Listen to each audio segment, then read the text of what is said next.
nous avons parlé d'un homme qui s'appelait Simon. Simon qui était un homme qui vivait dans la ville de Samarie. Et cet homme étonnait les enfants de Dieu par des miracles auxquels il faisait. Et cet homme, il faisait des miracles, il guérissait la population. Et toute la population était à l'étonnement. Toute la population courait vers lui en disant que voilà, celui-ci est vraiment un homme de Dieu. Parce qu'il est en train de faire des miracles. Si tu as un problème, tu vas chez lui. Il te donne la solution. Si tu as une maladie, tu vas chez lui. Il te guérit. Alléluia. Cet homme était vraiment quelqu'un qu'on donnait de l'importance dans cette vie de Samarie. Parce que c'était quelqu'un qui donnait des solutions aux problèmes des gens. Mais or que les enfants de Dieu ne savaient pas, en lui disant que cet homme-là est vraiment l'enfant de Dieu. Tout ce qu'il est en train de faire est vraiment pour Dieu. Or qu'ils ne savaient pas que cet homme c'était un magicien. Et à cette époque-là, il y avait aussi la guerre avec Saoul, qui est devenu Paul, lui, de Samarie, pour prêcher la parole de Dieu. Donc il y avait Philippe qui était parmi ces serviteurs de Dieu, qui sont descendus dans la ville de Samarie. Et là, mes bien-aimés, ils ont commencé à prêcher Dieu. Ils ont commencé à parler de la parole de Dieu. Ils ont commencé à aller là où il y avait des assemblées, pour commencer à prêcher la parole de Dieu, à montrer aux enfants de Dieu qui était Christ, qui était Dieu. Et ils ont commencé à écouter la parole. Comme nous, ce matin, mes bien-aimés, nous sommes ici. Nous sommes venus écouter la parole. Et cet homme-là, il a commencé à prêcher. Et leurs yeux ont commencé à s'ouvrir. Parce que Philippe ne prêchait pas parce qu'il avait quelque chose en lui qui le poussait à prêcher. Alléluia. Il n'avait pas quelque chose en lui qui faisait qu'il puisse faire des miracles. Mais Philippe prêchait la parole qui était révélée. Ça veut dire que la parole qui était avec Jésus-Christ, le Saint-Esprit était avec lui. Alors lorsqu'il annonçait la parole ouvrait le cœur des gens, ouvrait les yeux des gens afin qu'ils puissent comprendre qui est Christ dans leur vie. Philippe a continué à faire cela. Et les gens se sont dit, mais waouh! Oh, qu'il y a une autre parole qui peut être annoncée et qui peut nous aider à croire à Dieu. Parce que malgré... Et ils s'étaient baptisés. Jean-Baptiste les avait baptisés dans l'eau. Alléluia. Amen. Mais après avoir été baptisés, chacun d'eux continuait à leur péché. Chacun d'eux continuait à faire tout ce qu'ils avaient envie de faire. Mais lorsque Christ vient, lui, il baptise du Saint-Esprit. Quand Christ vient, il baptise du Saint-Esprit, notre façon de voir des choses change. Parce que l'Esprit de Dieu va révéler des choses en nous auxquelles nous ignorons. Car la Bible dit que mon peuple périt par manque de connaissance. Pour que la connaissance arrive dans la vie de quelqu'un, il faut qu'il y ait cette parole révélée. Amen. Pour que la connaissance vienne dans la vie de quelqu'un, il faut que l'Esprit de Dieu vienne pour nous enlever les écailles comme Paul lorsqu'il était, donc frappé par la lumière de Dieu. On dit que ses yeux ont été fermés pendant 3 jours. Il fallait que l'Esprit de Dieu vienne. Lorsqu'on lui a imposé les mains, on a dit que les écailles ont fait quoi? Ont tombé. Donc ça veut dire que lorsque l'Esprit de Dieu vient dans la vie de quelqu'un, il doit voir un changement dans sa vie. Alors Philippe, quand ils ont commencé donc à prêcher la parole, il y a un chef de la synagogue qui a demandé, qui a dit que non, dans cette ville-là, il n'y a personne. Donc, écoutez bien, ils ont dit, il n'y a personne qui a l'Esprit de Dieu. Donc on peut se croire, comment ça se fait que dans cette ville, où tout le monde disait lorsqu'ils voyaient Simon faisant des miracles, et eux ils disaient que tout ce qu'il est en train de faire, c'est de Dieu. Mais or, il n'y avait personne qui avait reçu le Saint-Esprit en eux. Ça veut dire qu'eux ne faisaient pas les démarches de demander au Saint-Esprit de venir dans leur vie. Nous avons l'Esprit de Dieu en nous. Alléluia. Amen. Lorsque Dieu nous a créés, nous avons son Esprit. Mais son Esprit a besoin d'être nourri. Son Esprit a besoin que nous puissions lui demander, Seigneur, je veux que ton Esprit entre en moi. Voilà pourquoi lorsque je deviens chrétien, il faut absolument passer par cette confession de foi. de dire à Dieu, Seigneur, je confesse que tu es mon Dieu, pour que l'Éternel entre dans ta vie, pour que l'Éternel prenne une place. Mais bien aimé, lorsque quelqu'un passe, s'il vient toquer chez toi, si tu n'ouvres pas la porte, la personne ne va pas entrer. Alléluia. Amen. Même s'il sait que dans cette maison-là, il y a une porte pour que je rentre et que je puisse m'asseoir parce qu'il y a des chaises à l'intérieur. Mais si elle frappe la porte, le propriétaire de la maison, s'il ne vient pas ouvrir, il ne rentrera pas. Dieu est notre souverain, il nous a créés. Mais il nous a dit qu'il nous a donné le pouvoir de choisir les biens ou les mal. Donc ça veut dire que quand Christ vient, tu attends la parole, donc ça veut dire qu'il est en train de toquer. Alléluia. Quelqu'un t'a prêché, il est en train de toquer. Tu as trouvé une parole qui t'a touché le cœur, Dieu est en train de toquer. Mais seulement c'est à toi de faire le travail d'ouvrir le cœur. Dieu n'est pas là, il n'est pas violent pour venir, voilà, te bousquer. Non. Même si Dieu t'a appelé pour quoi que ce soit, mais bien aimé, tu vas voir que dans ta vie, si tu ne veux pas servir Dieu, tu vas contourner, jusqu'à ce qu'il y aura quelque chose qui va arriver parce que Dieu va t'amener jusqu'au fond, jusqu'à ce qu'il va venir te récupérer. Mais lorsqu'il va te récupérer, c'est à toi d'ouvrir quand même la bouche pour accepter Christ qui est le Seigneur et le Sauveur, pour qu'il lui, il commence à travailler dans ta vie. C'est la même chose avec l'Esprit de Dieu. J'invoque l'Esprit, je dis Seigneur, d'ailleurs il a dit dans sa parole, celui qui manque l'Esprit, qui la demande, je lui donnerai. Donc si tu demandes à Dieu, tu sens que toi, comment? Tu marches selon la chair et non selon l'esprit. Demande au Saint-Esprit de te remplir. Donc je ne veux pas aller lire ce que je vous ai expliqué parce que ça, on a partagé ça jeudi. Donc c'est un petit rappel. Et là, donc, on a vu que Philippe, lorsqu'il est venu, il a commencé à prêcher la parole et puis il a commencé à imposer le main aux enfants de Dieu afin qu'ils puissent recevoir le Saint-Esprit. Et alors, ils ont reçu le Saint-Esprit. Le même Simon, qui était un féticheur, qui était un magicien, qui opérait selon la magie en faisant les miracles, il a cru à la parole de Dieu. Et lui, il a observé les hommes de Dieu, comment ils ont commencé à imposer les mains aux gens. Et il a vu que non, lorsque Philippe imposait les mains aux gens, il y avait le Saint-Esprit qui a commencé à agir. Lui, il était dans le tourment, il dit, ah, moi j'ai fait des miracles. Mais les gens ne sont pas, donc aussi heureux. Mais comment ça se fait que lui, il prie seulement, il leur impose le Saint-Esprit rentre en eux et il y a quelque chose qui change. Il était tellement stupéfait, qu'est-ce qu'il a fait lui? Il a entendu Philippe à côté, il est venu, il a pris l'argent. Il a dit, ah, mon frère, j'ai entendu ta parole m'a tellement bluffé. Voilà, j'ai l'argent. Donc en tant que magicien, prends ces sous. Je veux que tu me vendes l'Esprit de Dieu.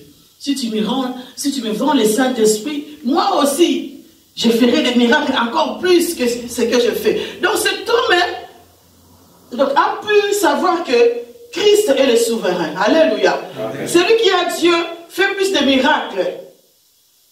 Les miracles, mes bien-aimés, ce n'est pas seulement que j'avais une plaie inguérissable, ou comme on appelle chez nous là, ou quelqu'un m'a envoûté de quoi que ce soit, de quelque chose, et quelqu'un vient, il me pose le main, voilà, donc la maladie part, et moi je dis oui, c'est ça le miracle. Mais bien aimé, le souffle de vie que nous avons, c'est le miracle de Dieu.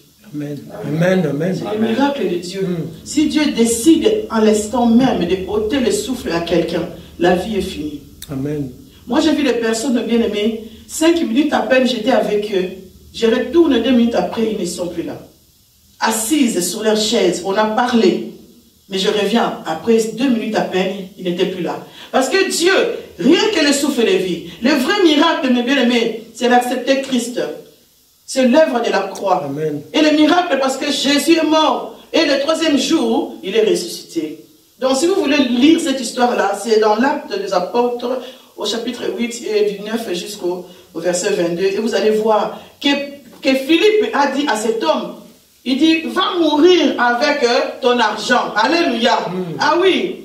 Parce que j'ai reçu gratuitement, je vais donner gratuitement. Amen. Le Saint-Esprit, bien aimé, personne, pasteur, prophète, apôtre, je ne sais pas qui, personne n'achète cela. C'est gratuit, ce sont les dons de Dieu que l'Éternel nous donne. Et lorsque nous prions pour quelqu'un, mais bien aimé, c'est gratuit. Amen. Amen. Si quelqu'un veut prier pour toi, il te demande de l'argent, mais bien aimé, non. Non. C'est gratuit. Si toi-même tu es touché, après tu dis voilà que je vais bénir maman, je vais bénir prophète, je vais bénir pasteur, c'est ton problème. Mais qu'on ne doit pas t'imposer une prière en échange de l'argent. Philippe a refusé cela. Donc, il lui a dit, répands-toi mon frère, cherche Dieu comme il faut. Amen. Parce que cela ne vient pas de Dieu. Une prière en échange de l'argent ne vient pas de Dieu. Dieu nous guérit parce qu'il le veut, parce qu'il est amour. Amen. Donc, on va lire, mes bien-aimés. Mon message aujourd'hui s'intitule « Le Saint-Esprit dévoile les secrets des enfants des ténèbres ». Le Saint-Esprit dévoile les secrets des enfants des ténèbres. Et nous allons lire, mes bien-aimés, dans le livre des Actes des Apôtres, nous sommes au chapitre 16. Actes des Apôtres 16, et nous allons commencer au verset 16.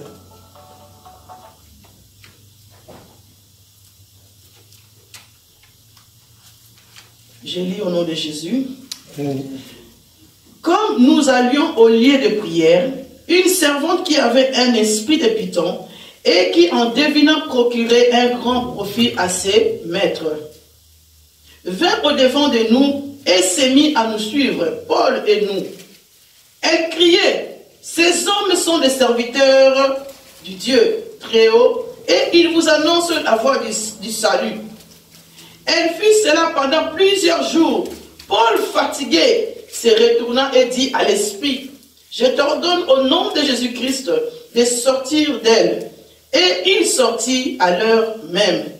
Le maître de la servante voyant disparaître l'espoir de leur gain, se saisirent de Paul et de Silas et les traînèrent sur la place publique devant les magistrats.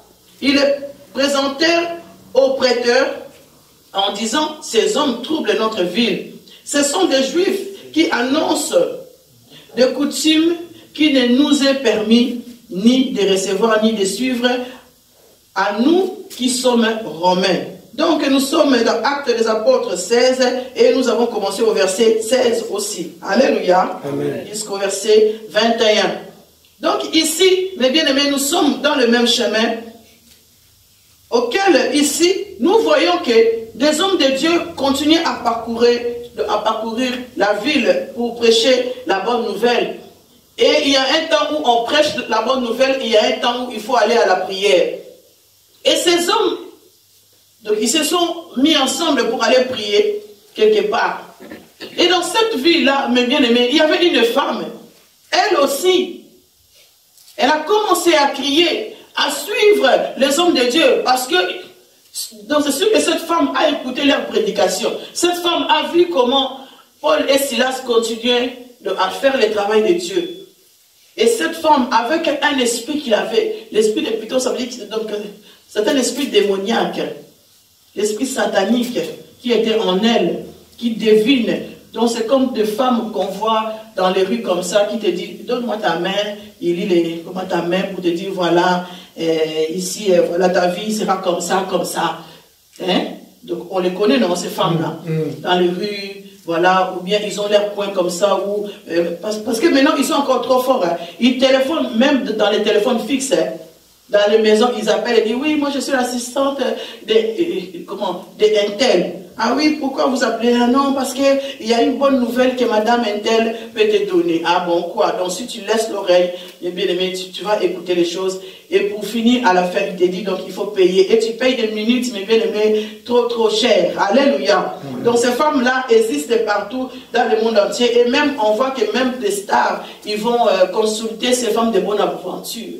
Ces femmes-là qui voient des vies des gens et qui te disent. Donc, laissez-moi vous dire que lorsque vous donnez vos mains à ces femmes de consulter votre avenir, ça veut dire que vous êtes en train de diminuer votre temps de vie. Alléluia. Amen. Parce qu'ils retirent, ils enlèvent les temps de vie. Par exemple, si tu avais 20 ans à vivre, ils peuvent te prendre 2 ans, 5 ans, selon leur volonté sans que toi tu puisses les savoir. Alléluia. Amen. Le diable ne donne rien sans recevoir rien. Amen. Tout ce qu'il fait, c'est calculé. Amen. C'est très bien. Ce que je te donne aujourd'hui. Il te laisse 99 jours à se réjouir de ce que lui t'a donné. Amen. Il y aura un jour, alléluia, Amen. où tu vas commettre l'erreur pour que tu tombes dans leur filet. Donc, mes bien-aimés, cette femme, il a commencé à suivre les hommes de Dieu en disant, ah, ces deux-là, c'est vraiment des hommes de Dieu. Ce qu'ils sont en train de dire, c'est vrai. Vraiment, ils sont de Dieu parce qu'ils vous enseignent le salut.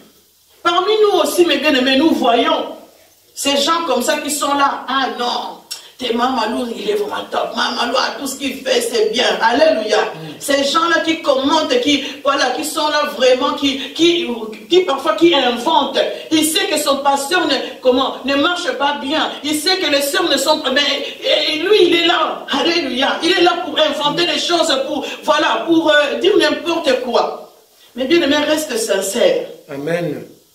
Si tu n'as pas envie de parler, ne parle pas. Dieu aime ceux qui réfléchissent avant de parler. Si nous parlons beaucoup, nous faisons beaucoup de dégâts. Parce qu'un jour, la personne dont tu es en train de dire, ah non, notre pasteur, il est comme ça, il est comme ça, il est comme ça. Peut-être que la personne là les connaît mieux que toi. Parce que dans un coin quelconque, il a déjà vu. Alléluia. Après, il peut dire, ah mais non, c'est ce que tu dis là. Il ne va pas croire. Donc, reste tranquille, car la Bible dit que Jésus, il témoigne de nous de ce que nous sommes. Amen. Dieu nous connaît si bien que tu peux beau te cacher, il y aura un jour où Dieu dévoile les œuvres de l'ennemi. Amen. Donc cette femme suivait les enfants de Dieu en disant, elle criait même, ah vous voyez ces hommes-là, c'est des enfants de Dieu, vous voyez ces hommes-là, ce qu'il est en train de vous dire, c'est vrai. Et c'est vrai que Paul et Silas, c'était vraiment des enfants de Dieu. Ils étaient là vraiment pour prêcher. Donc, elle disait la vérité. Alléluia. Amen. Mais toute vérité n'est pas de Dieu. Alléluia. Ah oui. Il y a des vérités qu'on appelle des fausses vérités. Parce que ce n'est pas de la révélation du Saint-Esprit. Alléluia. Quelqu'un peut te dire des choses, il te dit vrai. Il te dit que oui, que dans ta famille, tu es né d'une famille telle, 4 personnes, et vous avez 2 filles, tu as perdu ta maman, et nanani, et nanana. Cela est vrai. Mais ce sont les esprits méchants, ce sont les esprits démoniaques qui lui poussent à connaître ta vie. Et d'ailleurs, j'ai écouté un témoignage d'un frère qui disait auquel, lorsqu'il y a des prophètes ou des hommes de Dieu qui, quand ils sont dans l'église, ils voient des choses et ils disent, ah ma soeur, toi tu as ça, ah, mon frère, toi tu as ça, et ça. Et donc, ils commencent à dire à tout le monde, il dit, dans leur initiation, donc on leur met donc ils prennent l'esprit des chiens.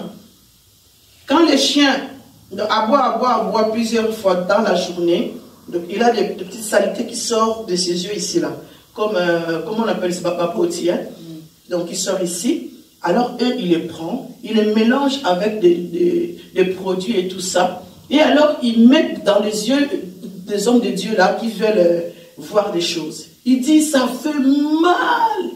Tu pleures tellement que ça pique dans les yeux. Et puis, boum, tu tombes. Et quand tu vas te réveiller, toi, tu ne sais même pas combien de temps est passé.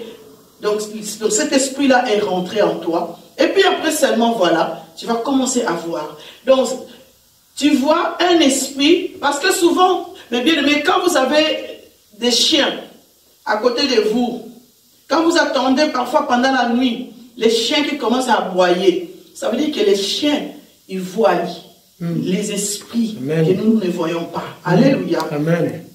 Quand tu es un chrétien, pendant la nuit, tu attends les chiens qui commencent à aboyer. Si Dieu te réveille, prie le Seigneur. Ça veut dire qu'il y a des mauvais esprits qui rôdent autour. Alléluia. Amen. Donc les chiens, ils ont cette sensation que Dieu leur a donnée de voir des esprits qui circulent. Alléluia. Alors, ceux qui sont occultistes, hein, et ils connaissent cela, et ils utilisent cette vision, donc ils mettent ça dans l'homme. Donc l'homme, il devient animal, de bien-aimé. L'homme, il voit, c'est depuis ses yeux que Dieu a créé, mais c'est les yeux d'un esprit qui agit en lui. Donc ici, cette femme aussi avait cet esprit de divination, auquel il pouvait voir ta vie et te dire, tu es comme ça, mon frère Bobo, tu es comme ça, comme ça, comme ça, tu es venu, et toi tu dis, ah non, il est terrible cet homme de Dieu. Or il y a quelque chose qui est passé après. Et Paul, en regardant cela, que cet homme était donc derrière, non, cette femme était derrière et en le suivant tout le temps. Paul s'est fatigué, hein. Il s'est fatigué, mais bien aimé. Même au Congo, lorsque nous allons au Congo, là, tu vois des jeunes garçons, ah mère, toi, si tous les, ah mère, yo, 8000 km mère, et tous les jours, ah mère, tu vas te fatiguer, non? Non? Des louanges tous les jours, tu vas te fatiguer. Parce que, alléluia. Ah oui, quand c'est quelque chose. Donc tu commences à te fatiguer. Tu dis, mais non, aujourd'hui, non, cache-moi, oh non, parce que ça ne va pas. Et là, mes bien-aimés, nous voyons que Paul aussi est silencieux. Il se dit, mais cette femme, ne nous lâche pas, quoi. Parce que cette femme, avec ses yeux, il a vu que ces deux hommes de Dieu avaient quelque chose qu'eux, elle n'avait pas. Elle a vu cela. Et ce qui marchait avec Paul, c'était l'Esprit de Dieu. L'Esprit de Dieu qui était à Paul a révélé à Paul aussi que la femme qui était là n'était pas une bonne femme. Parce qu'en elle, il y avait un esprit qui les suivait, qui faisait qu'ils puissent tromper les enfants de Dieu. Combien de fois on s'est fait tromper par des prophéties? Combien de fois, mes bien-aimés, on nous dit quelque chose? Mes bien-aimés, la prophétie est vraie. La prophétie est venue pour édifier, pour consoler, pour enseigner. Alléluia. Amen. Mais aujourd'hui, nous voyons nos prophéties, c'est toujours, ah non, la famille ne va pas ils vont te faire ça, ils vont te faire ça. Quand est-ce qu'on va nous dire, voilà, aujourd'hui là, si tu sors de la porte ici, quelqu'un va venir avec un sac d'argent. Tu es béni. Alléluia. Ah oui, une femme, une fois, elle était à l'église au Congo. Ça, j'ai regardé ça parce que ça passait en live. On a trop ri. Et cette femme, elle était assise. Donc, il y avait des prophètes qui ont commencé à prophétiser sur cette femme. Ils ont dit, oui, Dieu va te donner un mari. Dieu va te donner un mari. Et tu vas voyager, tu seras en Europe.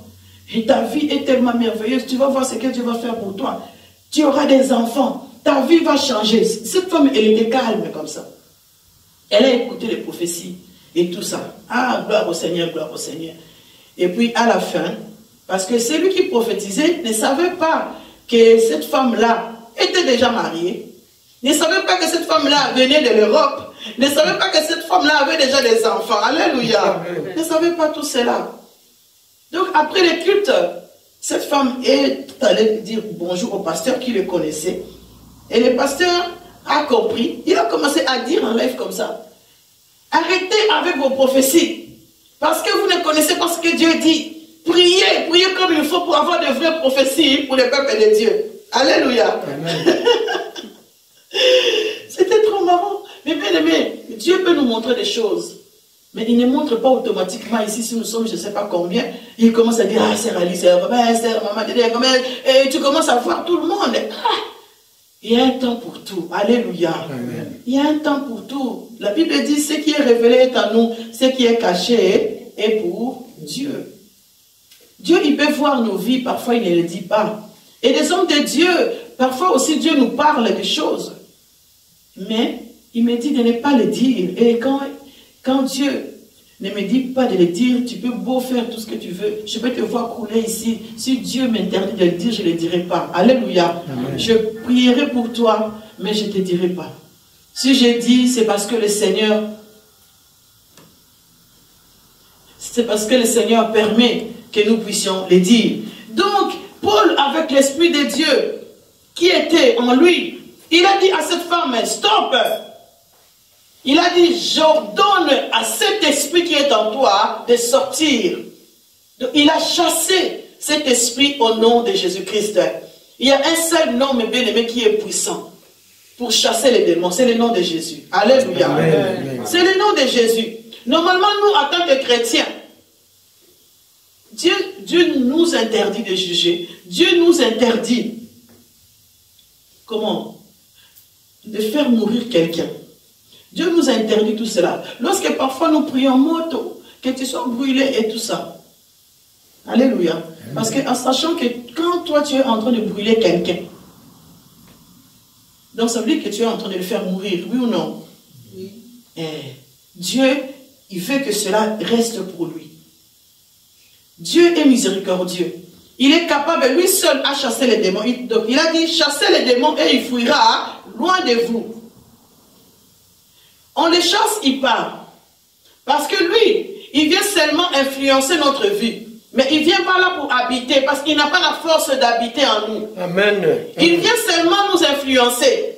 Donc ça veut dire que toi tu es là, et l'esprit mauvais est là autour de toi. Il rôde. S'il y a une porte, il rentre. Mais lorsque tu te lèves pour les chasser avec le nom de Jésus-Christ, il part. Lorsqu'on dit on chasse les démons au nom de Jésus, pourquoi? Parce que Jésus est venu physiquement.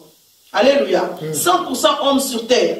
Il est venu nous affronter. Il est venu affronter le mal. Il est venu, il a vécu avec nous. Il connaît tout ce que nous avons fait. Il sait comment l'homme opère. Jésus a cela. Et le nom du Christ, il reste mystérieux. Alléluia. Parce que Christ agit dans les lieux célestes. Christ est supérieur à toutes choses. Voilà pourquoi aujourd'hui, même des gens, ils se limitent dans le nom de Jésus. Ils n'osent pas aller à Jésus-Christ. Parce que ça, c'est un autre niveau. Alléluia. Parce que quelqu'un, toi, aujourd'hui, et moi, donc on peut tomber enceinte. Mon fils est né et tu donnes le nom de Jésus. Donc, il y a des gens, même dans la Bible, qui s'appelaient Jésus. Alléluia. Amen. Mais Jésus-Christ, il y en a un seul. Amen. Le Fils de Dieu. Un seul Jésus. Qui opère dans le monde terrestre, qui opère dans le monde céleste, qui opère dans les trois âmes. Dieu est supérieur à toutes choses. Les occultistes sachent qu'il y a un Dieu qui est supérieur à leur Dieu. C'est Jésus-Christ de Nazareth. Voilà pourquoi, mes bien-aimés, on chasse les démons au nom de Jésus-Christ. Dans le livre d'Éphésiens, Dieu nous parle, il dit, il nous a donné l'autorité. L'autorité dans les siècles présents et dans les siècles à venir. Et cela, il a donné ça pas à n'importe qui, à ceux qui sont ses enfants, à ceux qui sont les enfants de Dieu qui sont dans l'église. Car il a dit que notre corps est le temple du Saint-Esprit. Alléluia. Amen. Dans ce temple-là que nous sommes, Dieu nous donne cette autorité. Lorsque nous venons à l'église, mes bien-aimés, oui, nous sommes là pour célébrer Dieu dans la chair. Mais c'est l'Esprit de Dieu qui vivifie. Amen. Il a dit, en réalité, dans l'homme, c'est l'Esprit. Parce que ce que nous voyons ici, ce n'est rien. C'est l'esprit. Quand je suis spirituel, quand je suis avec Dieu, comment? Parce que c'est l'esprit qui façonne notre chair. Alléluia. C'est l'esprit qui façonne notre chair. Et Paul avait cette autorité. On dit ici, lorsqu'il s'est mis à chasser cet esprit, d'un même instant, l'esprit est sorti de cette femme-là. Pourquoi? Parce qu'il avait l'autorité. Et l'autorité vient comment? En ayant l'Esprit de Dieu. L'Esprit de Dieu nous donne l'autorité. Alléluia. L'Esprit de Dieu nous donne l'autorité, mes bien-aimés. Parfois tu te dis, mais lorsque je rêve, on vient m'étrangler. Mais je n'ai pas la force de chasser les démons. Je n'arrive pas. Je n'ai pas cette autorité. Parce que l'Esprit de Dieu ne t'a pas encore donné, forgé cette autorité spirituelle. Voilà, un enfant de Dieu doit demander à Christ, donne-moi l'autorité spirituelle. Alléluia. Pour que lorsque tu fais, mais bien, s'il y a un chien là, il vient ici crier, nous tous, nous pourquoi? Parce que les chiens là, ils ont tellement cette rage. Lorsqu'ils crient, nous sommes là pour courir. Donc, l'autorité céleste, ce n'est pas de crier. Alléluia. L'autorité spirituelle, ça ne veut pas dire que comme une fois j'ai vu quelqu'un, il est en train de chasser les démons, il avait une hache. Ils ont commencé à couper. Ils coupaient les démons. Ils coupaient les démons. Tu ne le vois pas, mais bien aimé, tu peux couper quelqu'un dans la salle. On chasse. Nous ne combattons pas, nous ne luttons pas contre la chair. Nous luttons contre les esprits méchants. Et toi, tu prends tu commences à couper les gens, tu commences à couper les esprits. Jésus a dit, chassez-les. Chassez-les et il fuira loin de vous. Il a dit, ce que tu lieras sur la terre sera lié dans les cieux. Voilà pourquoi parfois tu passes 3 heures du temps dans la prière, mais tu multiplies tellement de paroles vaines, mais tu n'arrives pas à scinder ce que tu veux avec Dieu. Tu n'as pas cette autorité pour que lorsque tu commences à chasser, tu les chasses réellement. Alléluia. Amen. Tu ne chasses pas avec des doutes. Tu ne chasses pas pour dire ah non, j'ai peur parce que si je les chasse, ils vont venir après m'attaquer. Oui, c'est vrai. Si tu ne marches pas avec la crainte de Dieu, tu chasses aujourd'hui, au soir ils sont là. Tu chasses au soir, demain matin ils sont là. Parce que lorsque tu chasses, après tu sors, tu reviens à tes mauvaises habitudes, ça veut dire que tu es toujours en train d'ouvrir une porte pour que l'ennemi rentre et te fasse du mal. Amen. Alléluia. Amen. Dieu nous donne une autorité, pas pour dominer les autres. Ça ne veut pas dire que parce que toi tu as la grâce, lorsque tu pries pour quelqu'un, lorsque tu chasses les démons pour quelqu'un, pour te voir supérieur à l'autre. La Bible dit l'humilité précède la gloire. Amen. Quelle que soit la position que tu peux avoir, mes bien-aimés, sache qu'il y a quelqu'un qui est au-dessus de toi. Amen. Et celui-là, il contrôle celui auquel toi tu es en train de prier pour lui et toi-même. S'il décide, Dieu est capable d'utiliser quelqu'un qui a commencé à prier hier. Et aujourd'hui, il prie pour toi. Amen. Tu es guéri. Dieu est capable. Il fait sa grâce à qui il veut et quand il le veut. Amen. Donc c'est pour cela que les enfants de Dieu, c'est pour cela que quand nous voyons que les hommes de Dieu, lorsqu'ils commencent à monter, ils changent de comportement. Ce n'est pas bon. Ce n'est pas bon, mes bien-aimés. L'humilité précède de la gloire. Quel que soit le niveau que tu peux avoir. Je prie le Seigneur, mes bien-aimés, que tout servant et serviteur de Dieu, avant de commencer à servir Dieu réellement, je prie vraiment que Dieu donne à chacun les moyens. Amen. Alléluia. Amen. Un travail, un moyen pour manger tranquillement. Parce que souvent, on veut prier parce qu'on a besoin d'argent. Quand Dieu commence à nous bénir, on commence à voir tout le monde comme si ce n'est rien. On commence à se dire non, moi je m'habille ainsi, moi je suis comme ça. Et combien aussi, mes bien-aimés, on voit des gens qui sont célibataires. Ils sont à l'église. Ils pleurent, oh Seigneur, donne-moi une femme, donne-moi un homme, Seigneur, je vais me marier. Et Dieu bénit la personne, il se marie, il ne vient plus à l'église. Il ne vient plus à l'église. Seigneur, je cherche du travail, donne-moi du travail. Dieu bénit, te donne du travail. On ne te voit plus non plus. Parce que l'homme, en fait, parfois, il prie parce qu'il a une raison, intérêt. Alléluia. Amen. Quand Dieu donne, on l'oublie. Mais bien aimé, c'est une erreur. Le diable ne dort pas. La Bible dit, il rôde autour cherchant qui dévorer. Et surtout quand Dieu t'a béni. Lorsque tu n'as pas la bénédiction de Dieu, parfois tu dors tranquille. Ah oui. Parfois tu dors tranquille. Quand la bénédiction commence à arriver, le diable aussi, ses yeux commencent à bien s'ouvrir. Parce que la bénédiction va te faire grandir. Mais bien aimé, quelqu'un qui est habillé d'un habit de 5 euros. Ça je le dis, hein. Elle est humble. Parce que ce que j'ai ici, c'est 5 euros. Et ce que tu as versé dans le cours a changé. Ça que Louis Vuitton a changé. Ce que Manzak a changé. Pourquoi? Parce que l'orgueil monte à cause de l'argent. Alléluia. L'orgueil monte à cause de toutes les choses que nous avons. Mais Dieu ne veut pas cela. Dieu veut que nous puissions rester le même. Voilà, mes bien-aimés, tu veux servir Dieu. Dis à Dieu, Seigneur, bénis-moi. Pour que lorsque je vais commencer à te servir, que je reste tel que je suis. Amen. Ah oui.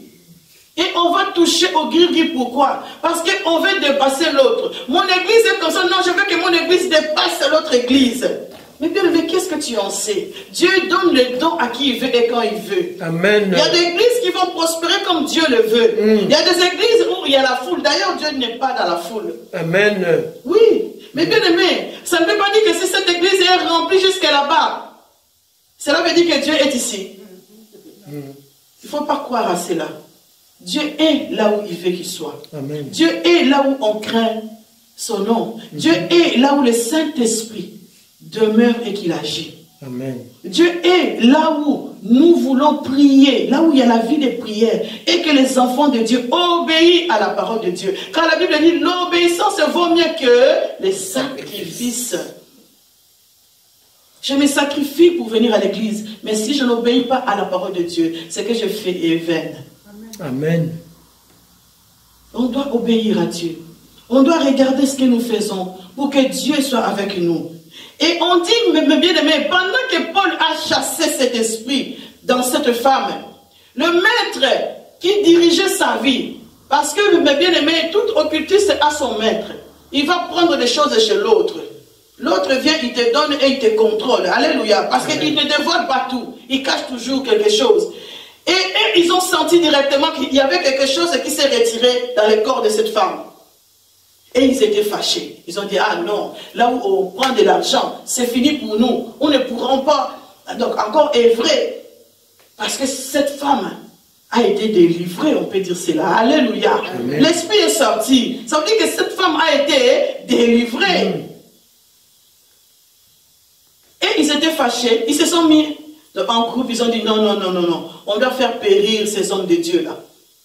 Combien de bien-aimés au combat des hommes de Dieu qui marchent dans la sainteté? Combien au combat des églises qui veulent marcher sans les gris-gris?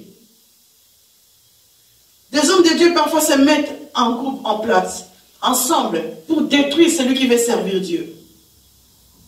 Ils se mettent ensemble. Moi, je suis témoin, donc je peux le témoigner. Combien de fois ils se sont mis ensemble? Et d'ailleurs, même à l'époque, là, mes bien-aimés, loin de moi, à mon esprit, qu'on serait une église. Même pas. J'étais seulement simple chantre. Alléluia. Amen. Mais, dans tout Charleroi, Sœur Maloua a ouvert une église. Maman Maloua a ouvert une église. Or que c'était pas ça. Notre église, notre salle, c'était seulement pour des répétitions. On répétait pour nos chants, pour mes chants que j'ai composés. Mais tout le monde disait que moi j'ai ouvert une église et les pasteurs ils étaient fâchés et ils se mettaient contre moi et ils interdisaient aux gens de venir au concert et ils faisaient tout pour détruire cette œuvre que Dieu m'avait donnée.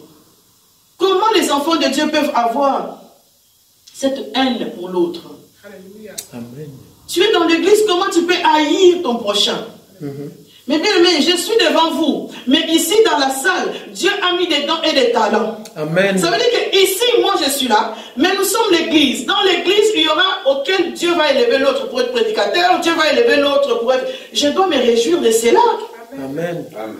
Je dois me réjouir de cela. Si je ne veux pas que, comme un père qui a fait étudier ses enfants, tu les as envoyés à l'école, tu les as envoyés aux universités. Lorsque l'enfant est majeur, l'enfant a eu la maturité de commencer à travailler, tu dis non, mon enfant, tu ne peux pas aller au travail. Quel parent peut faire ça? C'est idiot. Ah oui, j'ai sorti l'argent pour que ma fille, mon fils étudie. Il faut bien qu'il y ait quand même un rendement. Après, il doit travailler. Comment je peux l'interdire d'aller travailler or qu'il a la maturité? Et cet enfant-là, lorsqu'il va aller travailler, il sera reconnaissant de celui qui l'a aidé de toute sa vie. Alléluia. Amen. Ah oui. Donc nous, les enfants de Dieu, enlevons la jalousie dans le cœur. Laissons les enfants de Dieu croître. Parce que l'Éternel a mis en nous, chacun de nous, quelque chose. Si aujourd'hui je suis devant vous, mais bien, ce n'est pas parce que je l'ai choisi, c'est parce que c'est Dieu qui m'a choisi. C'est pas moi. Amen. Il y a eu des moments où j'ai dit, Seigneur, on laisse tomber, quoi. Pourquoi je dois souffrir pour ton œuvre? Je laisse tomber. Même quand je fuis, Dieu me ramène. Quand je fais ça, Dieu me ramène. Quand je veux, Dieu... Donc, c'est... comment? Tu ne peux pas t'empêcher de le faire. Tu ne peux pas. Tu ne pourras pas. Même quand tu es trop fatigué, tu te dis, non, ça va, aujourd'hui. Non, tu n'arrives pas. Parce que c'est Dieu qui contrôle son œuvre. Dieu contrôle son peuple. Donc nous devions être dans la joie. Si l'autre parmi nous, même si c'était ta meilleure amie, tu vois qu'il évolue dans la vie, sois dans la joie. Amen. Dieu te bénira. Dans ta famille, tu vois que ton frère, peut-être toi tu croyais qu'il était beau à rien, mais tu vois que Dieu a changé la mission, Dieu l'a béni. Bénis le Seigneur, tu seras béni. Amen. Amen. Ne sois pas jaloux de ton frère ni de ta soeur. Ne sois pas jaloux parce qu'il prie. Ne sois pas jaloux parce qu'il est devenu pasteur. Ne sois pas jaloux parce que. Et la première chose, mes bien-aimés, lorsque quelqu'un est sorcier, la première chose que le diable met dans son cœur, c'est quoi? C'est la haine. Il enlève l'amour dans le cœur des sorciers. Amen. Parce qu'il sait que tu es ma mère et que je t'aime parce que c'est toi qui m'as mis au monde. On leur enlève cet amour. On leur enlève l'amour de Dieu Pour que quand il te regarde, il sait bien que tu es sa mère, il dit, ah mais celui-là, la nuit, je vais venir aller l'étrangler. Parce qu'il te voit comme quelqu'un, il t'aime plus vraiment du vrai amour. Parce qu'on leur dit tout le temps que si tu continues à l'aimer, tu ne sauras pas lui faire du mal. Voilà pourquoi Dieu nous dit, l'amour dépasse tout. Amen. Aimer ton prochain plus que tout. Parce que si tu l'aimes, tu vas te voir toi. Si tu te fais du mal, tu vois l'autre. Alléluia. Amen. Et ces gens-là étaient fâchés. Ils ont couru pour se mettre ensemble en disant, voilà, on veut se mettre ensemble pour détruire Paul et Silas. Voilà pourquoi mes bien-aimés, Paul et Silas ont été chez les magistrats, on les a accusés, que voilà, qui persécutaient, qui faisaient des choses. Qu'est-ce qu'ils ont fait? Ils l'ont amené en prison. Donc, vous connaissez ce qui s'est passé en prison. C'est à cause de quoi, mes bien-aimés? C'est à cause du Saint-Esprit qui a dévoilé l'œuvre de l'ennemi. Alléluia. Amen. Le Saint-Esprit, mes bien-aimés, tu peux te cacher. Il dévoile les œuvres du ténèbre. Amen. Tu peux habiter avec quelqu'un d'hypocrite. Si tu as l'Esprit de Dieu, Dieu va te révéler sa nature. Alléluia. Il va faire quelque chose qui va te rendre compte. Ah non, il n'était pas vrai. L'Esprit de Dieu va t'ouvrir les yeux. Lorsque tu es dans une église aussi, mes bien-aimés, il y aura des choses que tu vas voir. Si tu commences réellement à chercher Dieu, à demander l'Esprit de Dieu, si tu commences réellement à comprendre l'église, il y a des pasteurs qui deviennent ton ennemi. Parce que tu comprends. Alléluia. Amen. Parce que l'Esprit de Dieu t'ouvre les yeux de comprendre qui est réellement l'homme de Dieu qui est devant toi. De comprendre qui est réellement la chorale, qui est réellement les choses qui se passent. Et là, on se dit, mais ça ne va pas. Voilà pourquoi, mes bien-aimés, ici, je le dis toujours. Tu vois quelque chose qui ne va pas. Mes bien-aimés, ne sois pas hypocrite. Alléluia. L'hypocrisie détruit l'église. L'hypocrisie détruit nos relations. Tu vois quelque chose qui ne va pas. Viens me voir. Alléluia. Amen. Viens me voir.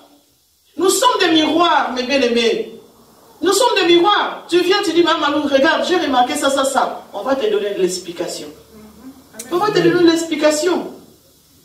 Si tu comprends les choses, tu vas bien parcourir ensemble avec nous. Celui qui ne comprend pas, il reste avec des questionnements dans la tête et ça mène les doutes, ça mène une faiblesse spirituelle.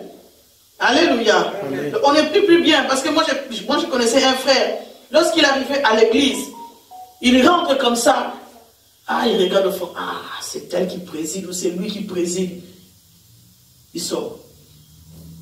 Pourquoi? Parce qu'il a eu un problème avec le frère. Lorsqu'il vient à l'église, il voit que c'est le frère qui préside. Il a dit, ah non, moi je ne prie pas aujourd'hui. Hein. Quand c'est lui qui préside, non. Il m'a dit ça, il m'a dit ça. Et donc, je vais le regarder. Non, je rentre chez moi. Alléluia. Amen. Ne faisons pas cela, mes bien-aimés. Peut-être par ta présence dans la salle, tu peux enseigner l'autre. Alléluia. Amen. Par ta présence dans la salle, tu continues à écouter la parole. Et pendant qu'il est en train de prêcher, là, tu dis qu'il t'a prononcé des choses mauvaises. Et toi, tu es là, tu dis, Seigneur, change-le. Il est devant ton peuple, Seigneur, change-le. Pour ne pas qu'il puisse continuer à se comporter comme ça. Et après le culte, tu dis, mon frère, avec humilité, mon frère, tu m'as fait ça, ma soeur, tu m'as fait ça. Change, parce que tu es notre miroir, tu te mets devant nous. Il ne faut pas que tu puisses avoir des problèmes qui peuvent nous empêcher de venir à l'église. Alléluia. Amen. Ah oui. Tu vois ton pasteur qui ne fonctionne pas bien.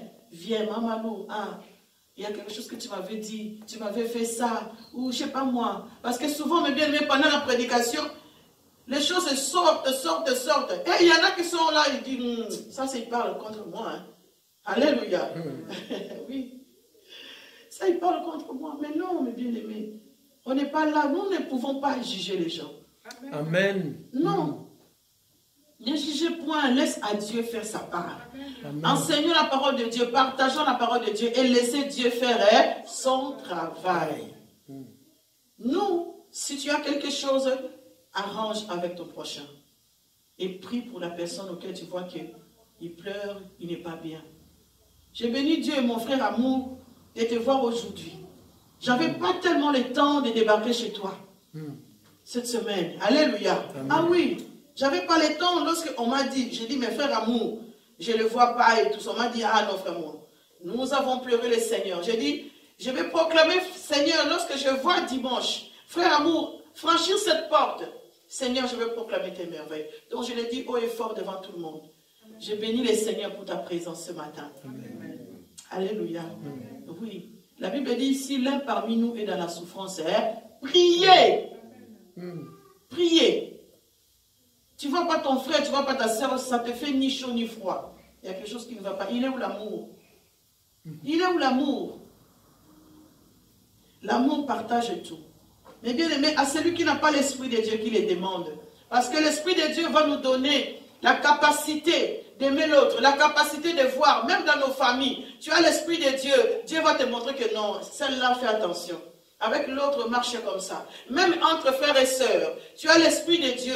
Tu vois que ton frère, ta sœur ne te comporte pas bien. Prie le Seigneur. Cherchez Dieu. Les enfants, vous aussi, vous pouvez prier pour les parents. Alléluia. Amen. Tu vois ton parent, c'est un lion dans la maison. Prie. Tu vois ta mère qui ne se comporte pas bien. Prie le Seigneur. Dieu écoute aussi la voix des enfants. Demandez à Dieu, Seigneur, change mon père. Seigneur, change ma mère. Seigneur, change-le. Qui se comporte bien, car ce sont les serviteurs de Dieu. Et nous les parents, mes bien-aimés, en tant que parents, ça ne veut pas dire que parce que toi tu es parent, que tu vas parler à tes enfants comme tu veux.